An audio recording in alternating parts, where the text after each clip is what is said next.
So with video 2, we're going to take a pilot and we're going to pop him into the scene, and we're going to learn how to pose him to make him fit into the cockpit, and then we're going to take a look at the cockpit from not only from his point of view, but literally from inside the cockpit, and we'll take a look at how he fits in and what he needs in terms of ergonomics around him to be able to manipulate and drive this kind of a vehicle or robot. So let's dive right in and take a look at getting the prefab character in.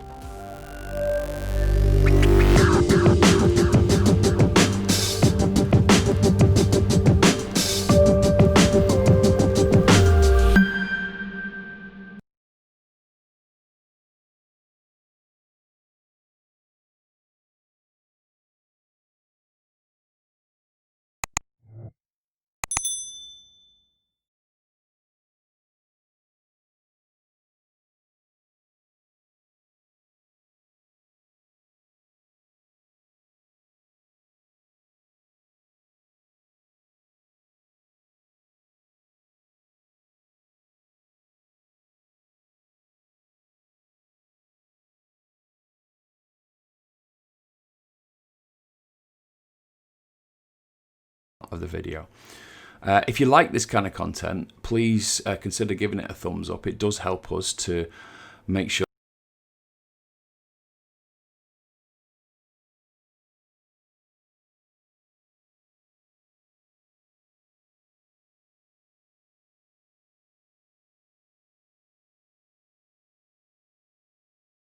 So it's time to get the pilot in, and we can start having a look at how we can design for a human to sit inside this robot. So if you want to have a quick look around the scene as it stands, so hold on the non-drawing hand the grip and then fire with the trigger, and that gives you the ability to look around for almost a pan around, which is quite useful, and we looked at that in the first video, so we can just see that as a first person. And what we're going to do now is we're going to add the character in here, the driver, the pilot, whichever we want to call it, and we're going to start looking at how we fit him in. So what we quickly did was just make a couple of components that will be part of the design that will move with the pilot, and they're just made in the same way with the basic tools, so that we don't have much of a design yet. We've just got some shapes to start with. And most of this video is going to focus on how that pilot sits. And if you look at the sketches that we came up with and the ideas with the silhouettes, we're going to try and see what he looks like from these different angles. So it's less about this robot now and just more about this seating position and whether we can find a good ergonomic position for the pilot. So let's put a pilot in first of all. So how do we do that? So on the non-dominant hand, blue button, and you go to here to prefabs. And you've got in the middle, you've got a male or a female. So we'll just put a bloke in it. So just put a guy in the scene. Just literally pick him up with the grip on the drawing hand and drop him into the scene. So to position him in now, first of all, let's just look at the layering system, because we might have him on the wrong layer.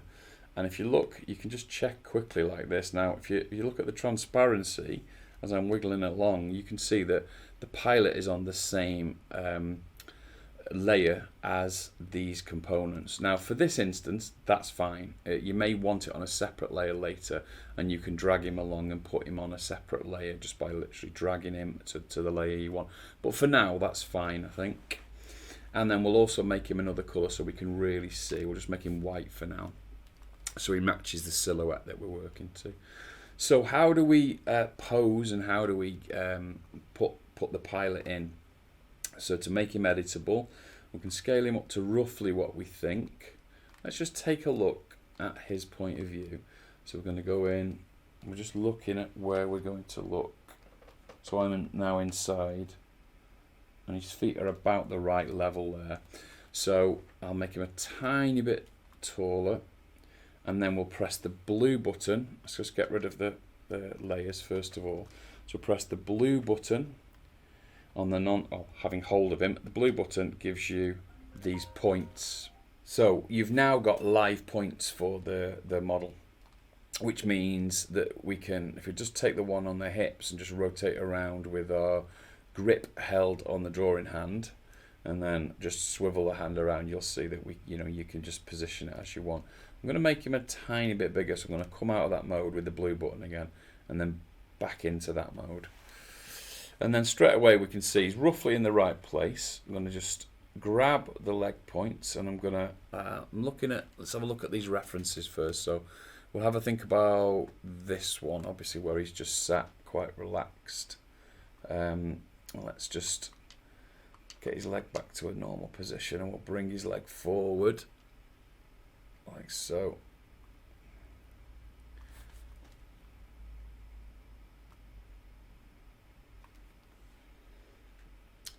Goes a little bit skew if you're not careful how you twist your arms.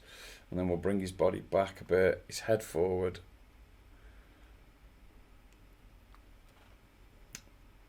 Maybe his body forward, actually. And then these arms are going to be in control, they're controlling other arms here. So we want him to have something that goes right into that, the shape of the arm. His body sits high on that seat there, which is, straight away we're seeing that we've got a problem with the bits that we've built. So let's leave him like that, as if he's like in a car where he's got pedals to drive. And let's adjust what we've got around him now. So blue button to end that bit. And then we'll bring the seating position, needs to be quite a lot higher. So we'll bring that up like so. And then just adjust the points that you've got. Don't go too near to the seam like I just did. He's not symmetrical, so he doesn't sit across the seam exactly. So you might have to adjust him like so. And then we're going to want some kind of a strap, basically a body strap. So what I'll do is ungroup all of this, and I'll take a copy of this belt, and we'll edit this belt to make it like almost like a strap for him to come in. So we can manipulate it like this. So you grab the points, and it'll be like as if he's been literally strapped into the middle of the unit. And should we do one for the legs? No, we'll leave that down there. Maybe use it. In fact, no, we don't. We don't need it, so I'll just delete it. Let's take that and delete it. So as you can see, he's now sitting better on that seat. He's got no leg supports yet, so let's move those. So we'll just basically ungroup them, and we'll just bring his feet to the position that the pedals are, or the pedals to the position that his feet are in, rather. Now what we can do is we can adjust this and use this as another. Oops, I went too far there. I can use this as another part of the pedal, and then we'll build that better at the end when we're happy with it. But it gives us some kind of controls there, and that should really, if you look at the reference here, it comes up underneath. So we'll maybe adjust what I just did, and we'll bring that up like that. Just bring that up the back, so we can see that he's suspended with his body there, and his knees and his feet are obviously driving some kind of pedals or some solution that involves his feet suspended down like that. Just angled his foot too much there. There we go. So that's our first position. It's feeling like he's in the right place. We've got the character in place now. What I will do is I'll just move him out for a moment. I'll put him over here, and we'll go inside and we'll have a look. So I'm just going to reduce myself quite small, so as if I'm as small as he was. And then you can see him over there actually.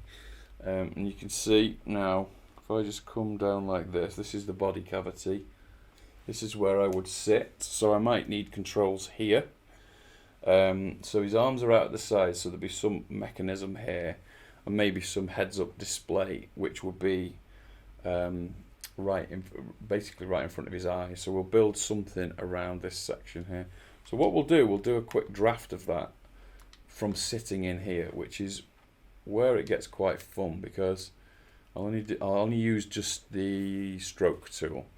But if I'm in here and I'm strapped in and my arms are here and here, then I want some readouts. And if I'm looking here now, I've got a window in front of me and probably cameras, so I could probably get away with something like this, like a frame here, and that still gives me access to the window, and maybe some kind of a screen here. Maybe we should use the volume tool rather than that tool. So let's have a look, see what the volume tool would give me. Yeah, this might be better, so we'll get rid of that. So yeah, a panel here, and then a panel, or maybe two panels here.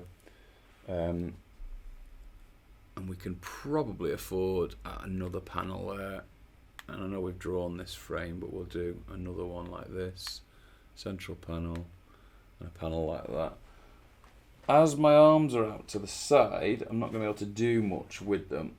So there will be, I can use my arms around here, and this side.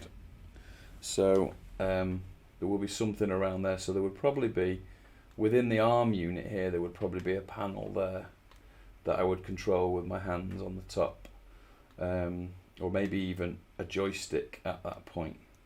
So that might be interesting, and the same on that side. So let's come out of the unit and just have a look at what we've just designed from the inside. And you can see there, let's pop him back in, and you can see where this is obscuring his vision a little bit here. So we'll just bring that up a little bit, bring him down, bring that one higher so we can still see it, but it'll be above his head. And then that one will attach to that, that one will attach to that, and these will be where his, let's have a look to see if his arms can reach what we've just designed. So can he tap on these? Yeah. Or can he hold this controller? Yes, he can. Well, he's a little bit away. So let's bring these in for him. So they would be in there and in there, and that was what would be controlling the secondary arms that are going to come out here. So it might be good to put those arms in actually. So let's use the volume tool again, and we'll use white just to, so we know it's different. So there would be some kind of a shoulder assembly there and there that his arms would go through. But we can't use white, can we? Because it's too close to him. So we'll use another dark grey. So we'll put something there and something there. So that works. He's strapped in, and that's going into his shoulders, and his arms go through into that. That works well. And then all of the controls will be in the bicep. So his arms will be buried in that bicep there when we've finished it. And then that will come down to his arm, the hand, and the secondary hands here. In fact, let's bring that down a bit more. And then around here, and then we would have a hand, and some kind of, in fact, we can't do it like that, just do it like this. Just joining. This is where I quite like the volume tool, because you're not thinking much beyond just some shapes, like so. And we'll just duplicate them across, duplicate the whole hand actually. Now that might have gone radically away from the design, so I need to go and check that now, because we've just been designing without thinking about the core design. So let's have a look. Yeah, and it's gone way too big, so let's bring that down. We're looking at a much smaller arm assembly. The reference has gone missing. We hid it and deleted it earlier on, so let's bring that reference back. I think we'll use this one. Let's have a look at those arms. What did we design in the first bus? So we've got arms like this, where we thought we'd do like a ball joint here. So, and his arm is in here, controlling this arm. So we need more of a cylinder there, perhaps, and then more of a ball joint here for the shoulder joint, like so. Then more of a cylinder for his bicep, which it contains his controls, and then like the forearm that we designed. I'll just use this one, and that'll give him more control there, and that's closer to the reference now. and it works for him inside, so we know that that's working for him. So I feel better about that straight away. So this is where I love this kind of design work, because I'm just coming up with ideas and working out, you know, his arm here could come down here like this, which would mean that this would follow it because he'd be controlling it, and that means we could really swivel these arms around or even bend them back up, and he would be controlling that with a joystick from inside, I think. So I quite like that idea, that his arms are controlling these arms, and these arms are just controlled probably remotely. I don't know. I've not really thought about that yet. So that's working well. What we'll do is we'll group these, so those two, and let's group the arm and the hand so we can take them off if we want, and we'll make more better. Obviously this is just blobs from the volume tool, so what we want is those to be made in a much nicer, or even use duplicates of the larger arms, whichever work. But we've made some really cool decisions there about the positioning of his arms. We've answered a lot of the problems about how he fits in. Let's take him, let's take the whole assembly now. I'll just put this one, this is the like a rim that I'm going to use later, and I just want to explore something else for a minute, so I'm going to put that arm there, that arm there. What happens when he swings forward? How does all this work when he swings forward? So if we group the things we've made,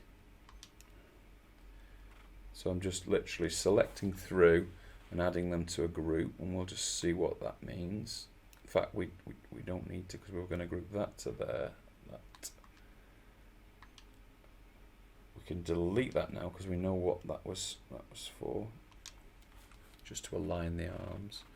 And we can delete, in fact we can group all of that now for a while. Or maybe not. Group these. I'm just literally grouping sets, so what we can do is move him around now and just see if we can get his seating position if the robot was to lean forward. So again, we don't need to even move the robot at this stage, we just want to move him. So before we do that, I'm just going to do a quick save sketch, and we'll call it Pilot 7. And we've saved this in a co-creation scene. So basically hopefully we can open this in video 3. We're going to have a look and bring in another designer, and we're going to have a chat about what we want to change and how we can adjust this model. So I'm going to bring him out for a moment. I'm going to group that entire thing. Let's just move that thing back. But we'll delete that, I don't need that till later on. So I want the top as an assembly. Move the arms out. I'm just trying not to select other things. That's now an assembly. Not there. I want this as an assembly. Okay, and let's just see where that takes us. So we want to swing the robot forward, which again I'm not going to do. I'm just going to do it with the seating position. So if that was now suspended, I think it would be a good idea to maybe unlock that scene. And should we unlock the scene with all of the images in it? This one. We'll bring that one here so that it's actually mirroring the size, or it's matching the size. I love that you can use the references like this. And we'll lock that again. So now we can use that to we can even do this and hang it over next to it. So we'll bring it out here. He's got a lot of a lot of connectors that go from the back of here that go into the back of this. So what I'll do is I'll actually emulate that with some of these stroke tools. The stroke tool, should I say?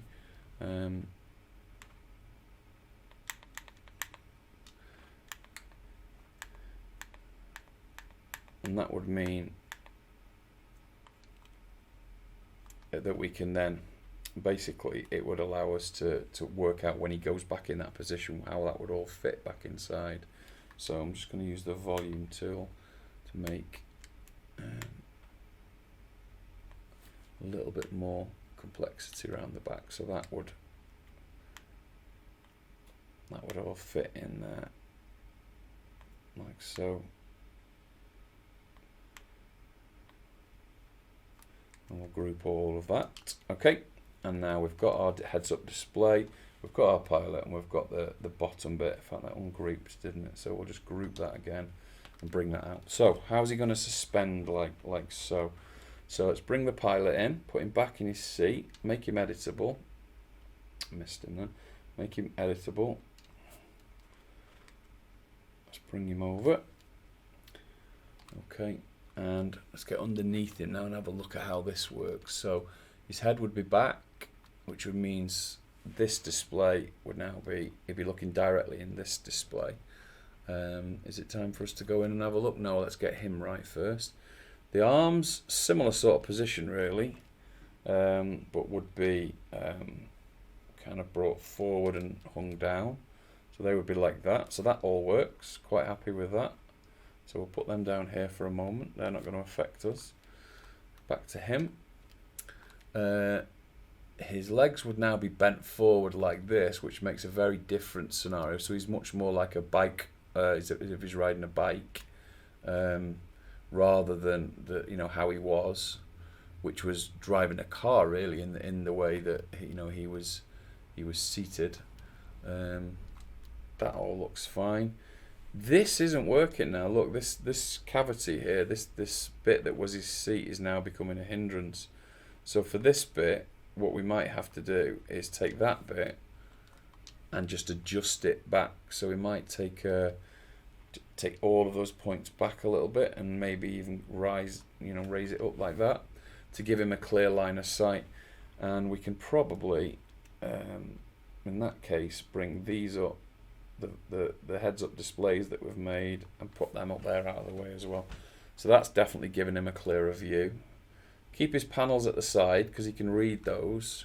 We'll verify that when we climb in it in a moment. And then this back bit here, it's going to be suspended in a slightly different way by the looks of things. So we'll bring it around here and ungroup it. We'll bring these up out of the way. Bring this down like so, and then the pedals where they are is pretty okay if they're just wider apart. Back to him, just see if we can get his legs on in the right sort of position.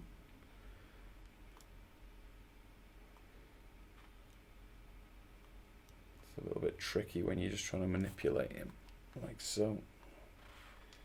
It's fine, and then the pedals.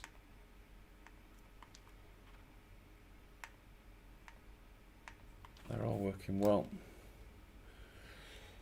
And let's just bring the arms in and see again where the arms would be. And that works well again. So there you go. It's those components are working well enough. It's certainly matched number 1, number 2, and then number 3 really is just a much more hung forward design like that.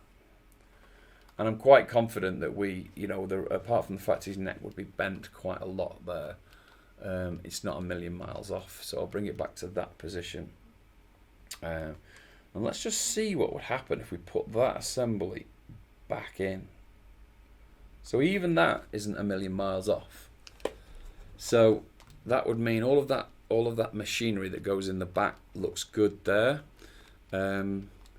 And he does, we've seated him nicely back where he belongs. And so those edits where we edited the top here, I think we can leave them. I don't think there's any major problem in leaving that as we had it. I'll just bring him back out so I can have another look at him. I just want to take him out of the scenario for a moment. So let's just bring him. Actually, I'll bring him here so we can have a look at him from the front. And I'll bring those arms out a little bit out of the way, and then I'll go in and have a look. So I'll make myself small, I'll turn around and come in. Let's get rid of that out of the way. climb into the unit carefully and slowly, bring my arms wide. I don't want to go too far into it. That's about right. So how does that feel? So I'll just look around. So my legs, I'm actually hanging forward now. My arms are out at the side. I can read my readouts, which quite logical positions there. These heads-up displays could come a bit closer now, and even the middle one, maybe take that up out of the way, like so. That one would be up here, and leave that one there. So that gives me a good clear view. Can see quite well. It's got nothing here below me because I'm suspended in this now, so I'm quite comfortable with that. And then the arms, as we know, I can now manipulate my arms left and right. So that would be how I control them with the joystick assembly that we've decided on. It would be the same on this side. I can't do it with that hand. I have to use this hand, so it's a little bit strange. So yeah, that works well for me. So I can come back out.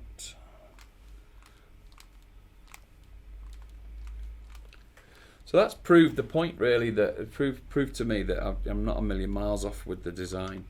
We'll put the pilot back in, and then bring everything back. We'll actually go back an iteration of the model for the next bit, but that's pretty much how I would design from the driver's point of view or the pilot's point of view. So we've had a look at it from the inside ourselves. We've had a look at it from his point of view, and bear in mind how useful these models are. It's always good as well in the scene, I always find, to put more than one model from a scale reference point of view.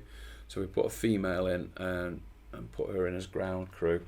That's always quite a nice little, just a reminder of scale, really. And whenever you're doing a design, if you're doing something where you can put a real world scaled character in, it just helps everything.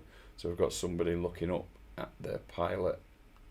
It's just legs a little bit, and just gives us that real world scale. And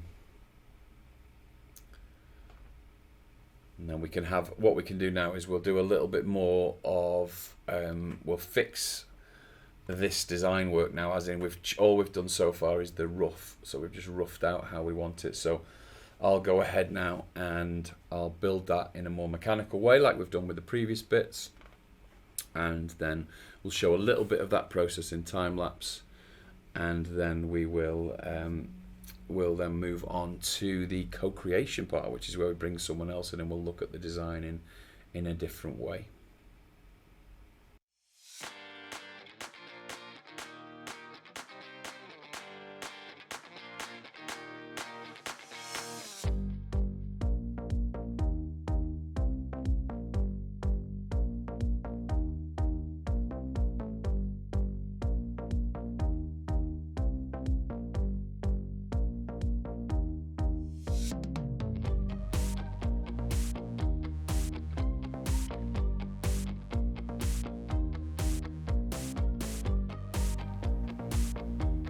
So on to video 3, which is going to be about co-creation. So we're going to bring someone else into the scene with us, and co-creation is where either me as an art director or me as a designer, I'm actually in the space with somebody else, and we're working together on the model, so we can both interact with the model and we can make suggestions and notes and capture all of the things that we want to about how the design is coming together and where we're going wrong with it and what we want to change in it.